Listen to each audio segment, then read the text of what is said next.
Pictures emerging from Hodeidah on Tuesday show a relative calm. At Houthi checkpoints, documents were requested before people were allowed to pass. In some areas, streets were largely empty. In others, the traffic flowed. We are optimistic about the ceasefire decision, but who's implementing the resolution brokered by the United Nations?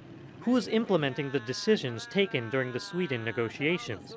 The Saudi aggression did not implement any of the decisions made in Sweden. Yemenis are suffering what the UN calls the world's worst humanitarian crisis, where millions are facing starvation.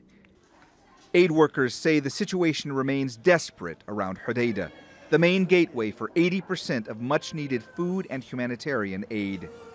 In Sweden last week, representatives from the Houthi movement and the Saudi UAE-backed government of President Abdurrabbu Mansour Hadi agreed not only to withdraw fighters, but also to establish humanitarian corridors and to allow for the deployment of UN-supervised neutral forces. The redeployment from the ports of Hodeidah, Salif, Ras Isa, and critical parts of the city associated with the humanitarian facilities shall be completed within 2 weeks after the ceasefire's entry into force.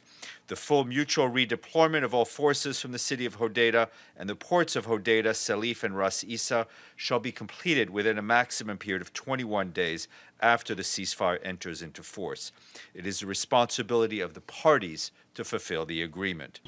Local leaders in Hodeidah say they're determined to ensure the truce, no matter how fragile it is, holds. Concerning the agreement that was discussed, thank God we, in the province of Hodeidah, and the local authorities are committed to the ceasefire, but there are some violations of aircraft that are still flying over the city. Despite the reports of explosions and sporadic fighting, Yemenis in and around the besieged port city are, for now at least, feeling some small semblance of hope. Mohammed, Jamjoom, Al Jazeera.